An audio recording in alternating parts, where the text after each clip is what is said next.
তুমি আমার তুমি আমার রূপা আমার গোপাল মা তুমি আমার লক্ষ্মী মা হ্যাঁ তো তুমি আমার গুরু গুরু নাম বলে বলে দিন সোনা মা মা রূপা মা মা এই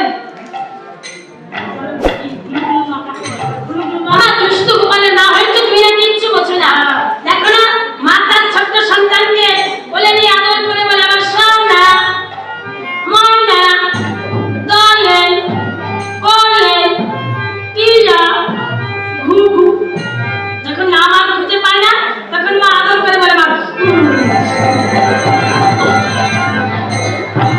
তাই আমি তোমাকে অনেক বেশি ভালোবাসি তো তাই ভালোবেসে বলেছি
নৌকা বিলাস দর্শন করাবেন। আজ রোদের শাখাবান আমার প্রভাতে বেলায় মা দশমতীর কাছে গিয়ে আজ মা যশোদাকে ডেকে ডেকে বলেছে,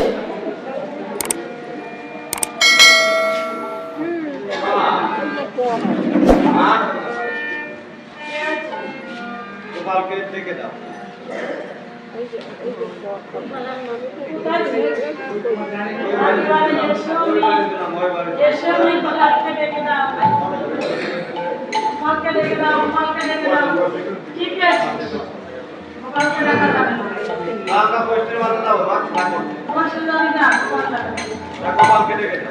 গোপাল যাবে না, দেবে না।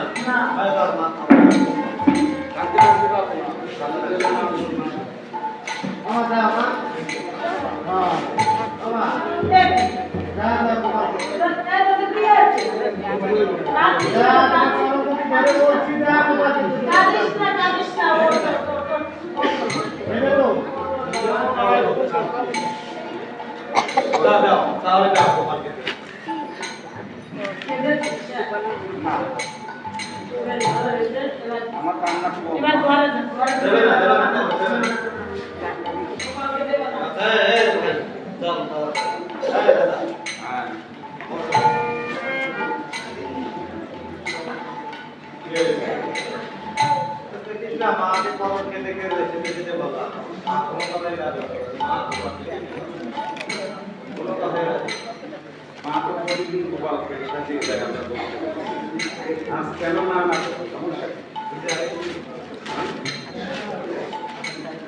আমি যাই মায়ের কাছে, আমি তো গেলেই দিয়ে দেবো।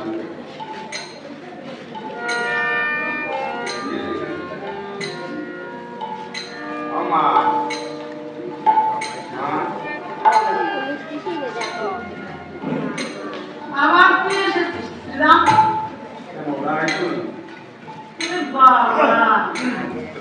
ওরা শুধু একা নাকি কয়জন এসেছে? হ্যাঁ, ওরা যখন এসেছিল ওদের কাছে গোপাল দিয়ে দিলেই তো পারত। বাহ, আমি গোপাল দেওয়ার জন্য তো বসে আছি। গোপাল আর যাবে না, গোপালকে আর আমি দেবো না, ডাক্তার যাবো না জেনেরা বললেই তো হবে না।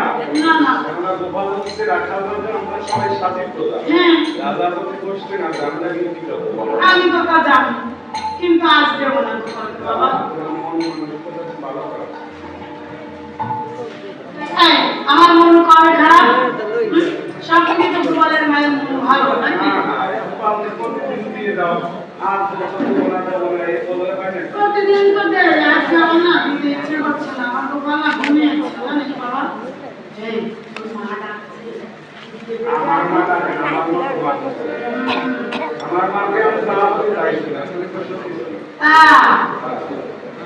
মানে বেড়েছে কি যে আমি যদি এসব কথা বলি না, গোপালকে দিয়ে দেবো। শোনো বাবা, আমি গোপালকে আজ দেবো না, গোপাল আজ বসতে যাবে না। কি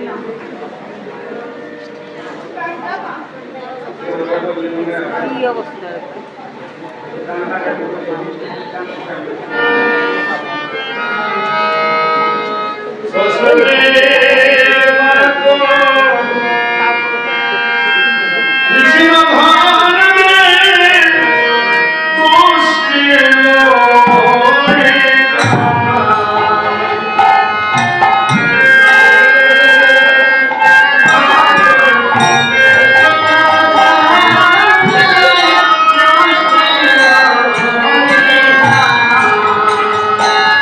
Oh my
বলি না, খালো তো আমার কি করে থাকছে। তোমার চরম ধরে বিনয় করে বলি, ভালোকে সাজিয়ে দাও। গোপালকে আজ আমি দেবো না বাবা, যতই যা বলিস না কেন। গোপালকে আজ আমি তোদের সঙ্গে হোস্টেলে খেলা খেলতে যেতে দেবো। দাদাই তো বলে এক হাতে নেওয়া এক হাতে যাও, তাই গোপাল দাও না কান্না করে দাও। দেখেছো কত বড় সাহস, হ্যাঁ? বলে কিনা গোপাল দাও নইলে কান্না। এই কান্না কি কখনো ফেরত দেওয়া যায়? হ্যাঁ, কান্না কি ফেরত দেওয়া বস্তু? কান্না কান্না ফেরত দাও না, দাও দাও, ভালো দাও না, না দেবো না। এই ভাই সব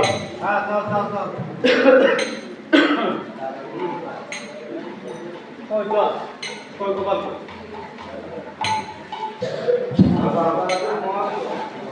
গোপাল আসতে পারি নাই, আমি বললে যে আমি বললে মাকে বললে কত কিন্তু তাই করে, কিন্তু আসলে এখন কি করতে বাবায় তো সুদান করে দিদি না করো বাকি করো মানে বাকি আবার খুশি কি করতে মা ভালো ভালো শুনলো না। এবার আমি ফিরে আমার ঘরে কাজ কর কাজ করি। হ্যাঁ আমি এই কথা সে কথা বলে মা আপনি সামনে করে রাখতে রাখবো, এবার কিছু আমরা ঘরে ঠিক আছে।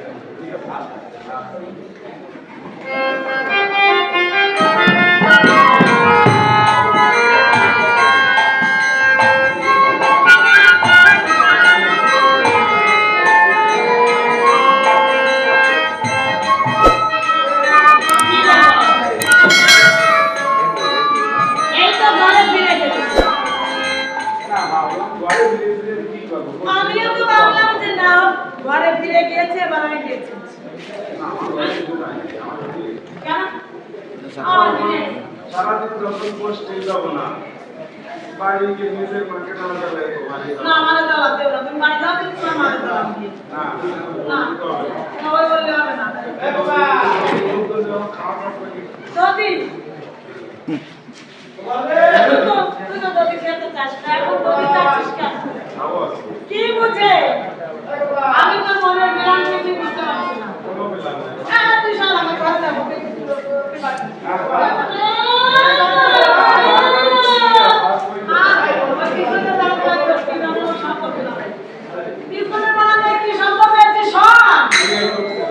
দেখি কি একটু সব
তুমি আমার হ্যাঁ তুমি আমার রূপম আমি রূপ পারে না তুমি আমার লক্ষ্মী মা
আমি দেই। তুই হেঁটে হেঁটে যাস, তোর কত কষ্ট হয়। তো দাদাদের তো কোনো রথ নেই। ও মা, আমাকে একটু হাঁটতে হয় না, আমাকে রথে করে নিয়ে যান। দাদাদের তো রথ নেই। আরে দাদাদের নয়, স্বর্গ থেকে দেবতা দেবীরা আসে আমাকে নিতে। তবে কে কে আসে আমি আকার ইঙ্গিতে তাদের কথা বলবো। তুমি যদি নাম বলতে পারো আমি গোস্ত মাছে যাব না। আর যতগুলো প্রশ্ন করা হবে এর মধ্যে একটার উত্তর যদি দিতে না পারো আমাকে উত্তর দিতে দিতে হবে। এই কথা, ঠিক আছে বলো। তাহলে শোনো, প্রথমে আমার কাছে কে আসে? হংসের পদে চড়ি চতুর্মুখে মন্ত্র পড়ি, হংসের পদে চড়ি চতুর্মুখে মন্ত্র পড়ি, জপে শুধু আমার চারিপাশে জপে শুধু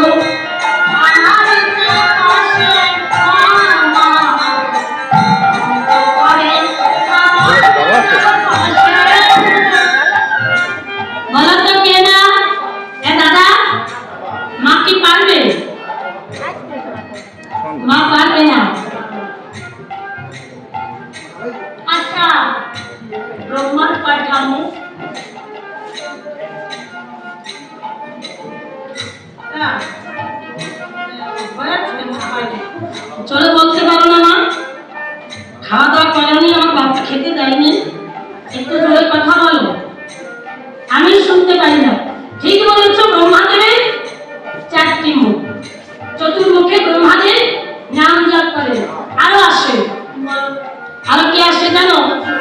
তাহার পরে আরেক রথে ঐরাবতে বজ্র হাতে, তাহার পরে আরেক রথে ঐরাবতে বজ্র হাতে, ভয়ে তারা পালায় চেতন আসে। ও মা গো, ভয়ে তারা পালায় চেতন আসে। ও মা গো,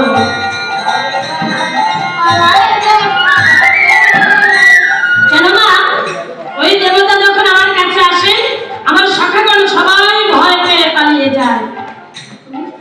আর তুই পালাস না? ও মা, আমি ভয় করি না, আমি ভয় করি না, ওই ভয় পাই না পালার সময়, আমি ভয় করি না, ভয় পাইয়া পালার সময়, আমি ভয় করি না।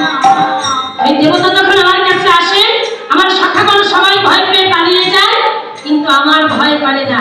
আচ্ছা তুমি তো বলো মা, এই দেবতার নাম কি? পারবো না, মনে হচ্ছে না যে তুমি পারবে। ইন্দ্র। ইন্দ্র, ইন্দ্রদেব। আচ্ছা বলো তো মা, ইন্দ্রদেবের সর্বাঙ্গে চক্ষু হয়েছিল কার অভিশাপে? কার অভিশাপে হয়েছিল আমি জানি না, বলো। উত্তর মুনির অভিশাপে। এ দাদা, মা বলদ হলেও চালাক আছে, মা একা করে সব বলে দিয়েছে। বলে কিনা কথা আমার তোমার বুদ্ধি আছে, একা করে তুমি বলেই দিচ্ছ। আচ্ছা বড় একটা প্রশ্ন করবো, ঠিক আছে? মানে এদিক থেকে বলতে বলতে মা ওদিক ভুলে যাবে, ঠিক আছে? আচ্ছা আমা আরো আসে। তাহার পরে কানাকে চল বিষম পৃষ্ঠে আরোহণ, তাহার পরে বিষম পৃষ্ঠে আরোহণ, সিংহাকুমুর আর নিশান হাতে। ও মা গো, সিংহাকুমুর আর নিশান হাতে। ও মা গো, সিংহাকুমুর আর নিশান হাতে। আমা বলো তো, এই দেবতার নাম কি? পারো না? তুমি হাসতে হবে না মা, পারো না? মনে হচ্ছে শিব ঠাকুর, শিব ঠাকুর। না না, মা যে বলে দিল শিব ঠাকুর, এবার দেবীদের কথা বলবো। আচ্ছা আচ্ছা মা, শিব ঠাকুরের ছুটির মাঝে কোন দেবী থাকে? মা পারবেন? পারবেন?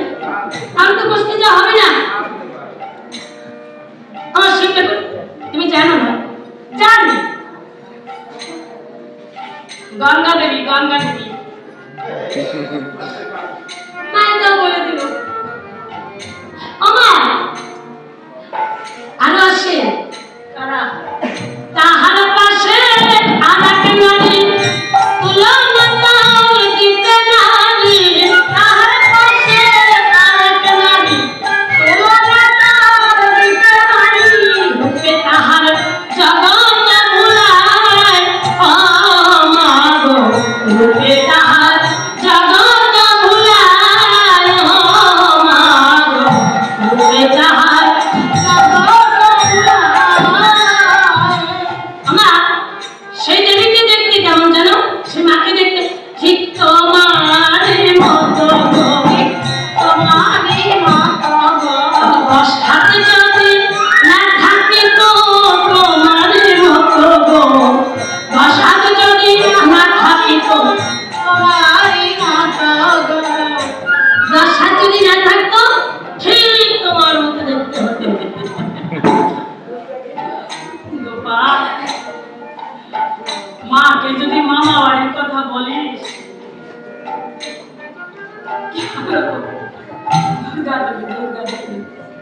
আচ্ছা মা, এটাও তুমি বলে দিলে। তবে এবার যে প্রশ্নটা করবো তুমি বলতে পারবে না। হ্যাঁ বলো। বলো তো, মা দুর্গা দেবীর 10 হাত হয়েছিল কেমন করে? বলো।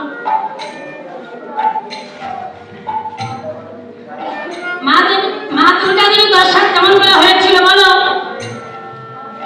যদি বলতে পারো আমি কিন্তু গোচরণে যাব না, আর বলতে না পারলে আমার সুন্দর করে সাজিয়ে গুছিয়ে দেবে। ঠিক আছে, আমি বলতে পারি না। তুমি বলতে পারো না, তাহলে কথা দাও আমাকে সখাদের সঙ্গে গোচরণে যেতে দেবে। ঠিক আছে, আমি দেবো। শোনো তাহলে, মা দুর্গা দেবীর 10 হাত কেমন করে হয়েছিল আমি বলছি।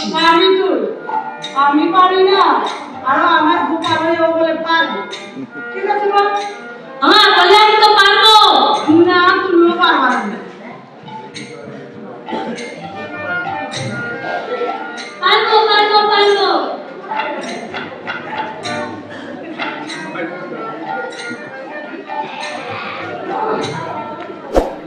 আমি বলছি, মা দুর্গা দেবী 10 হাত কেমন করে হয়েছিল কেমন বলো। শিব ঠাকুর যখন ষাঁড়ের পিঠে চড়ে দুর্গা দেবীকে বিবাহ করতে আসে, মনে মনে চিন্তা করেছে সতীকে আমি পরীক্ষা করব। সতী যখন 2 হাতে একটি মালা নিয়ে শিব ঠাকুরের গলায় পরাতে যায়, দেখতে পায় শিব ঠাকুরের 2টি মস্তক। সতী লজ্জা পেয়ে ঘরের মাঝে গিয়ে 4 হাতে 2টি মালা নিয়ে এলো। আবার যখন মালা পরাতে যায়, দেখতে পায় শিব ঠাকুরের 3টি মস্তক। সতী লজ্জা পেয়ে ঘরের মাঝে গিয়ে 6 হাতে 3টি মালা নিয়ে এলো। আবার যখন মালা পরাতে যায়, দেখতে পায় শিব ঠাকুরের 4টি মস্তক। সতী লজ্জা পেয়ে ঘরের মাঝে গিয়ে 8 হাতে 4টি মালা নিয়ে এলো। আবার যখন মালা পরাতে যায়, দেখতে পায় শিব ঠাকুরের 5টি মস্তক। এবার সতী ঘরের মাঝে গিয়ে দশভুজা হয়ে 10 হাতে 5টি মালা নিয়ে এসে যখন শিব ঠাকুরের গলায় পরিয়ে দিল, শিব ঠাকুর আমার পূর্বের বেশ ধারণ করলো। এবার আমায় যেতে দাও মা। কি হচ্ছে? মুখ কালো করে দাঁড়িয়ে আছো কেন? বলেছি না আমি বলতে পারি আমাকে যেতে দেবে। আমাকে সুন্দর করে সাজিয়ে দাও। দেব না, আমাকে যেতে দাও মা। তাও আমি বলতে চাইছি কেন তুমি আমাকে যেতে চাইছো না? বলতে পেরেছিস, কিন্তু আমি তোকে যেতে দেব না।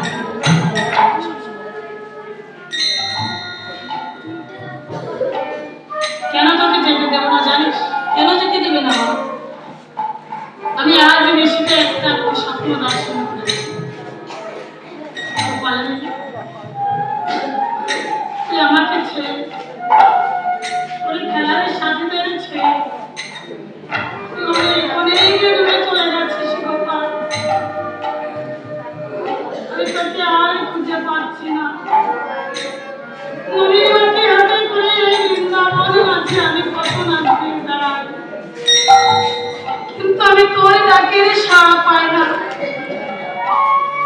দেখে বলেছি কতবার নীলমণি আমার কাছে আমাকে এমনি করে মাকে দিয়ে যাস না। তুই কিন্তু পরে তুমি থাকলে আমার যে বড্ড ভয় হয়। তুই কখনো খোলা থাকি, কখন তোর সেবা হবে, আমি এই চিন্তায় শুধুই বসে বসে ভাবি। বাবারে তুই তো তোর খেলার সাথীদের সঙ্গে চলে যাবি, বলতে পারিস গোপাল তুই হতভাগিনী মায়ের কেমন অবস্থা হবে। গোপাল তাই তো বলেছি আমি, বলে তুই তো যাস না, আমি গোপাল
করবি, তারপর তারাও কি হয়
যদি আমাকে এমনি করে ফাঁকি দিয়ে চলে যাস, তুমি কেঁদে কেঁদে তো অন্ধ হয়ে যাবো। কে আমাকে মা বলে ডাকবে? সত্য রাতের আধারে দেখা হয়, সেই রাতের স্বপ্ন রাতের আধারেই বেরিয়ে যায়। দেখুন আমার সকালবেলা কিভাবে কাঁদছে, আমাকে যেতে দাও মা। আমি কথা দিচ্ছি আমি কতগুলো লাগনি আবার তোমার কোলে ফিরে আসবো। তো আমাকে ফাঁকি দিয়ে যাবি না? না, আমার মা বসুদাকে ফাঁকি দেওয়ার ক্ষমতা আমার নেই। আমার বড় আদরের ভাই। আমি তোমার হস্ত ধরে কথা দিচ্ছি, আমি কতগুলো লাগনি তোমার কোলে ফিরব। আর নদীর কাছে হাতে নিয়ে তুমি ঘরের তোমার দাঁড়িয়ে থাকো। আমি খেলা শেষ করে এসে তোমার হাতে নদীর সেবা করবো, আর তোমার মারা ভরা মুখখানে আমি দর্শন করবো। তাহলে ঠিক আছে। মা, একবার তুমি দাঁড়াও, আমি তোমাকে একটু প্রশ্ন করবো। কেন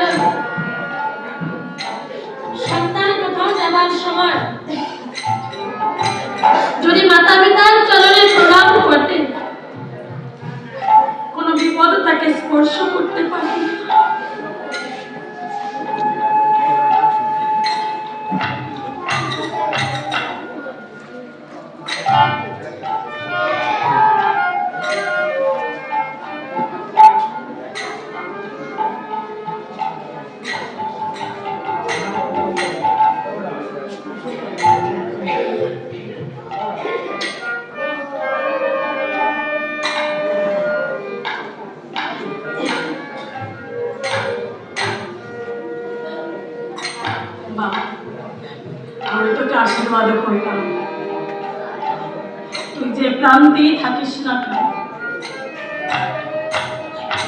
যদি স্বয়ং যমরাজ আসে তোর সম্মুখে, তোকে স্পর্শ করতে পারবে না বাবা। আমি অভয়বাণী দাবি করছি, ঠিক সন্ধ্যা লগ্নে খেলার সাথীদের নিয়ে আমার ফিরে আসবি। মায়ের ঘর মায়ের কোল, আমি নদীর বাটি হাতে করে এবার আমি আসি মা। আচ্ছা গোপাল, মায়ের চরণে প্রণাম করে নবলক্ষ ধনু দ্বাদশ রেখা আসনে প্রচলন ভূমিতে চলেছে। আমার কৃষ্ণ সে তো স্বয়ং ভগবান, প্রচলন ভূমিতে যাওয়ার সময় মা যশোদাকে প্রণাম করে থাকে। ভগবান যুগে যুগে নররূপে লীলা করতে এসে দেখিয়েছে, আমাদের মতো সাধারণ জীবকে বুঝিয়েছে কিভাবে মাতা পিতাকে ভক্তি শ্রদ্ধা করতে হয়।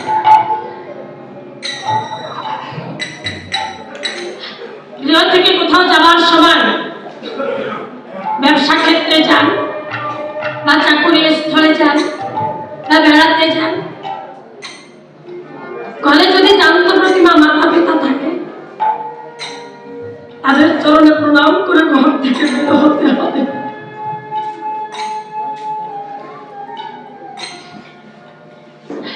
কারণ প্রত্যেকটা সংসারে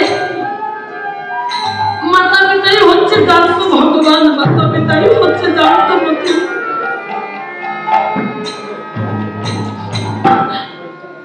আজ গোপাল নবলক্ষ ধনু দ্বাদশ রেখা আসনে প্রচলন ভূমিতে যখন গিয়েছে, সখাগণ, সখাগণের মনে হলো আনন্দ, কারণ মা যশোদা নীলমণিকে আনতে পেরেছে। তাই কেউ বা বৃক্ষের চড়ে পাকা পাকা ফল পেরে আনছে, কারণ গোপালের মুখে তুলে দেবে। কেউ বা পুষ্প চয়ন করছে, মালা কেটে গোপাল করে দেবে বলে। আর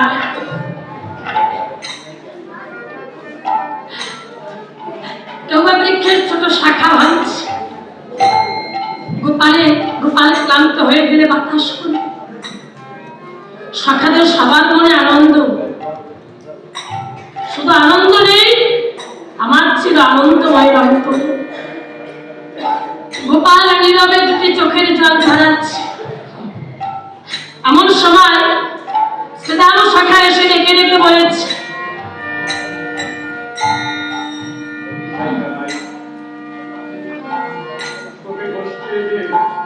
সবাই মিলে কত আনন্দ করছি, আর তুই কিনা অজস্র দাঁড়িয়েছিস। আমার একটু ক্ষুধা পাইনি দাদা। তোর কি মায়ের কথা মনে পড়েছে? তুমি ঠিক বলেছ, আমার না মায়ের জন্য প্রাণটা বড় কাঁদেছে।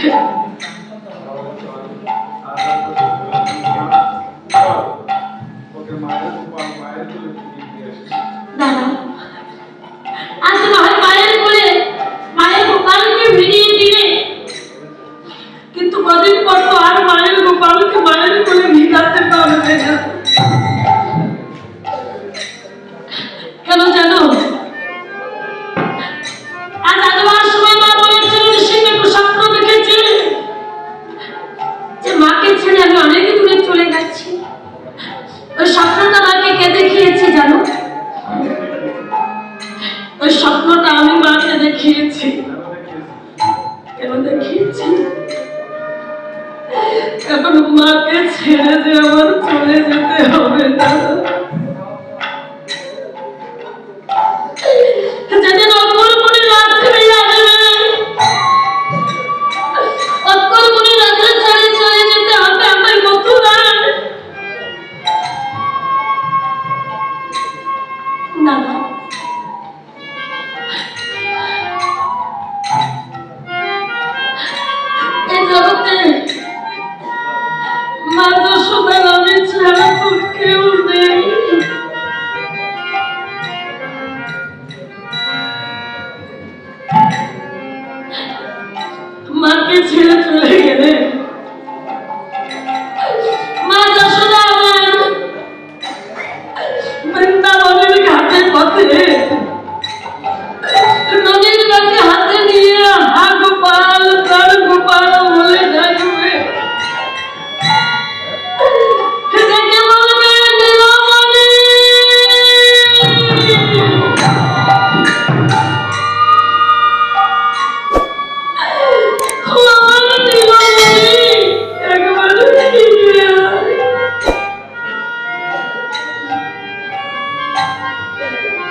যশোদা অনেক কষ্ট করে অনেক সাধনা করে আমায় কোলে পেয়েছে। এই মা যশোদা সত্য যুগে কে ছিল জানো? মা যশোদা ছিল সত্য যুগে ধরা সতী। আমি সতীর গৃহে অতিথি রূপে গিয়েছিলাম। সেদিন সতী আমাকে স্তন কেটে বাধা রেখে চাউল ডাউল এনে আমার সেবা করিয়েছিল। সেদিন আমি বলেছিলাম, বাবা জন্মে তোর আমি সেবা করতে পারবো না, যেদিন গোকুলে তুই হবি মা নন্দরানী, আমি হব তোর নীলমণি। ননী খাওয়া অঞ্চল ধরিয়া মুখে দেবতার কাটা স্থানে মুগ্ধ হব কত পারে বৃন্দাবনের সুদীপ কন্যা। মা ধরা সতীর সুদী মানে আমি গোলক থেকে এই বৃন্দাবন বলতে পারো। এই জগতে যদি কারো সাধনার ধন হারিয়ে যায়, সে মাকে স্থির থাকতে পারে।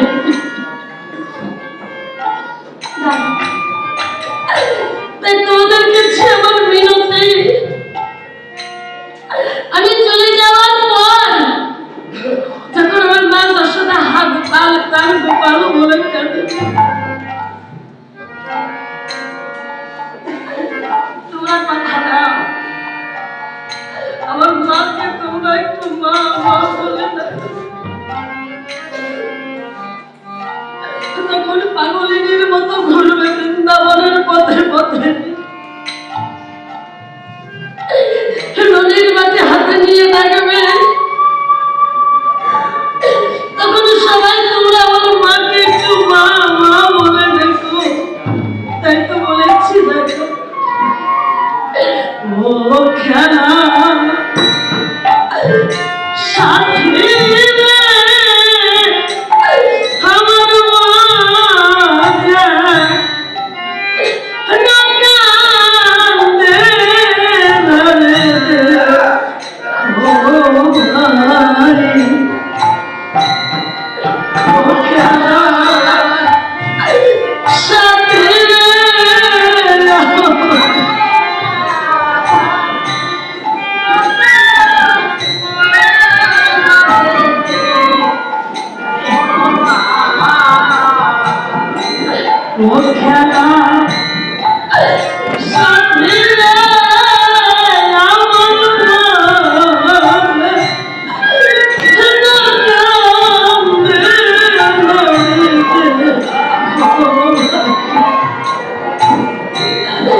আমি চলে যাওয়ার পর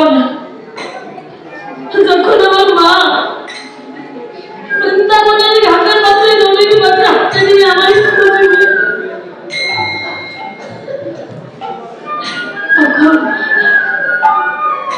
আমার মাকে তোমরা একটু মা বলে দিতে। উপস্থিত শুধু কৃষ্ণ ভক্ত, আর কিছুটা সময় আমরা একসঙ্গে আছি, কিছু সময় পর এই আসর থেকে আমার বিদায় নেব। এই বিদায় নাতে আমি দুটি হাত জোড় করে আপনাদের সকলের কাছে আমি ক্ষমা ভিক্ষা চাইছি।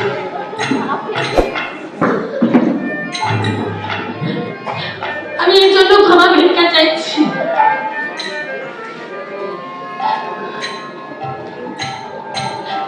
এই 2 দিনের কীর্তনের মধ্যে আমাদের কোনো আচরণে, আমাদের কোনো ব্যবহারে, গানের মাধ্যমে কোনো ভক্ত অন্তরে যদি বিন্দু মাত্র ব্যথা পেয়ে থাকেন, বিদায় আমাদের ক্ষমা করবেন।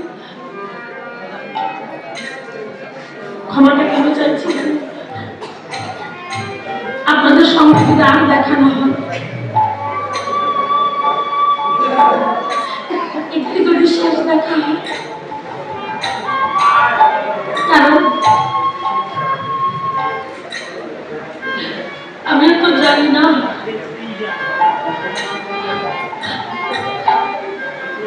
কখন আমাকে জগৎ থেকে বিদায় নিতে হবে। তাই বিদায় আপনি আপনাদের সকলের কাছে ক্ষমা ভিক্ষা চাইছি।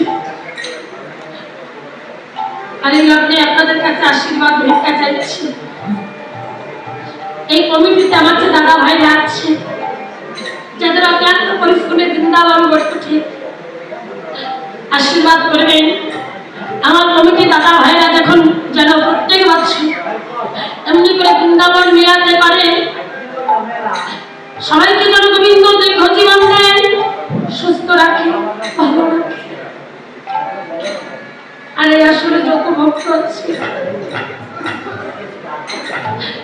যারা নিঃস্বার্থ ভাবে নিশ্চিত থেকে কণা হবে অনিদ্রায় আমার গোবিন্দের নাম শুনছে,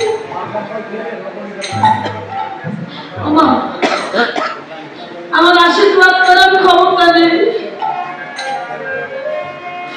আমি গোবিন্দের কাছে প্রার্থনা করি, আমার গোবিন্দ যেন আপনাদের সকল আর সর্বপ্রকার আপনাদের সবাইকে যেন সুস্থ রাখে, ভালো রাখে। আর আমার সাথে আমার যে ভাই বোনেরা আছে,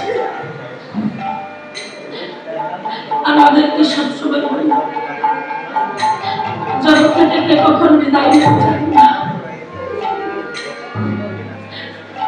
এই হাসি কান্না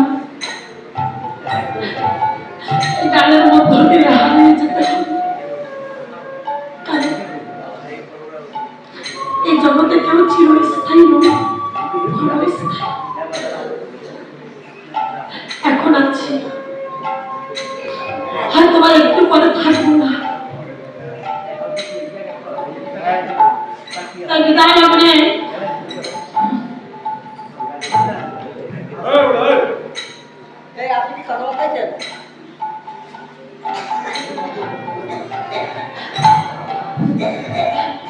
তাই সাথে আমার যে ভাই বোনেরা আছে, আমি বলি এই বৃন্দাবন থেকে আমরা খালি হাতে ফিরব না।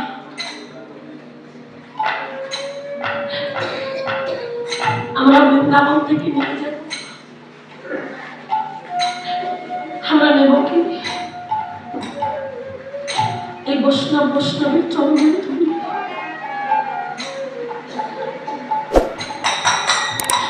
এই জীবনে তো সাধন শক্তি নেই, তাই আমার যাবার বেলা আপনাদের চরণের ধুলি নেব।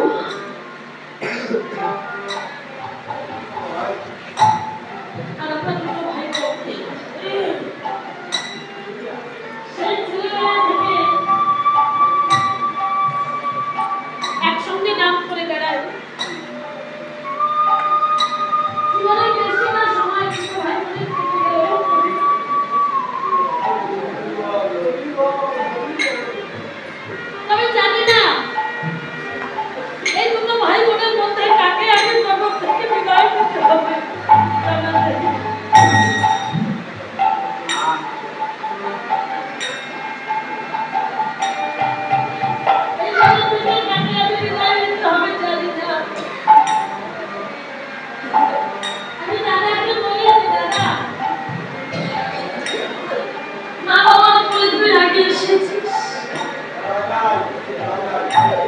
এমন নিয়ম নেই এমন নিয়ম নেই যে আমার আগে তুই জগৎ থেকে বিদায় নেবি কারণ এই জগৎটা আসার ছিল না যাওয়ার ছিল কত বড় ভাই লাগে তার ছোট ভাই বড় ভাই কত মাতা পিতার কোল থেকে অকালে তাদের সোনার মাটিকে হারিয়ে যায়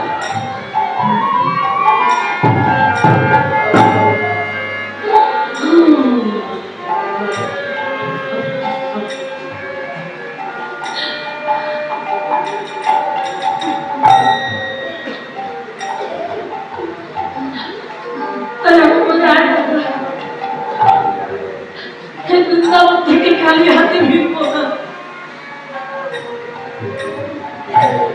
এই বিদায় লগ্নে আমার সাধু বৈষ্ণবের চরণ ধরে ফিরে যাব কারণ আমার ভক্ত সঙ্গ সাধু সঙ্গ ভাগ্যে যদি আর না হয়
হৃদয় বলে আমার হৃদয় চলে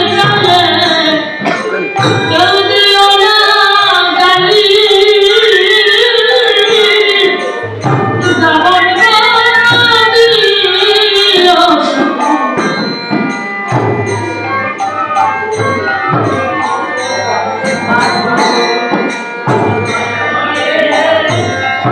আমার হৃদয়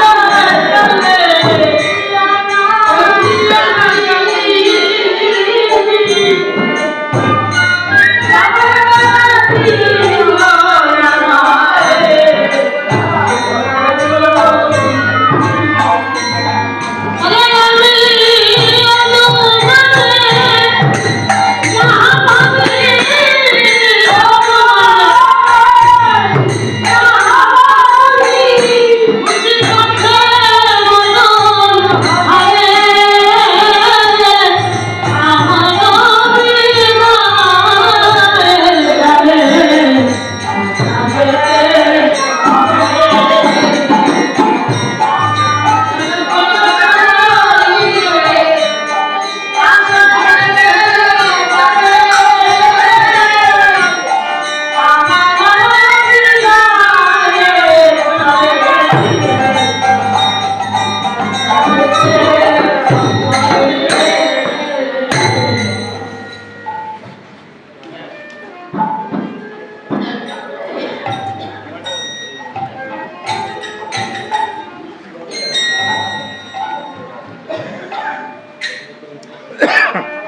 এই গোপাল রেখে রেখে বলেছিল না আমাদের কাছে শুধু একটা মেয়ে যখন আমার মা যশোদা আমার জন্য গোপাল গোপাল বলে কাঁদবে যেদিন আমি অক্ষুরমণি রথে চলে যাব আমি যাওয়ার পর আমার মাকে তোমার একটু মা মা বলবে ব্রজের সখাগণ ডেকে বলেছ কানাই জানি না কবে কোন দিন তুই অক্ষুরমণি রথে চলে যাবি যেদিন অক্ষুরমণি রথে চলে যাবি মথুরায় সেদিন হয়তো এমনি করে বলার সুযোগ পাবো না ভাই একটু অপেক্ষা কর আমরা বৃন্দাবন মাসির কাছ থেকে ভিক্ষা করে এনে তোর চরণ পূজা করব আজ ব্রজের শাখাগণ গোপাল পূজা উপলক্ষে আপনাদের কাছে যাচ্ছে আপনারা যে যা পারবেন গোপাল পূজা উপলক্ষে দান করবেন কিন্তু আমাদের হাত থেকে আমরা শেষ প্রান্তে চলে এসেছি দল এসে গেছে তো গোপালকে আমরা গৃহ মাঝে ফিরিয়ে নেব না গোপাল থাকবে এই গোচরণ ভূমিতে এখান থেকে গোষ্ঠ খেলা খেলতে খেলতে রাধারানীর কথা মনে পড়বে সখাগণের কাছ থেকে বিদায় নিয়ে যমুনার তীরে গিয়ে ভগবান শ্রীকৃষ্ণ নৌকা বিলাস করবে তাই আমরা গোপালকে এখানে রেখে যাচ্ছি গোপালকে নিয়ে যাব না তো হৃদয় বন্ধুদেরটা সাজাতে হবে ভক্তি পুষ্প দিয়ে যেখানে আমার অনন্তময় ভগবান শ্রীকৃষ্ণ এসে বলবে জয় নিতাই এই আসলে যত ভক্ত আছেন সকলা মঙ্গল কামনা করে আমি এখানে এই পালার জবনিকা টানছি তোমরা সাজাও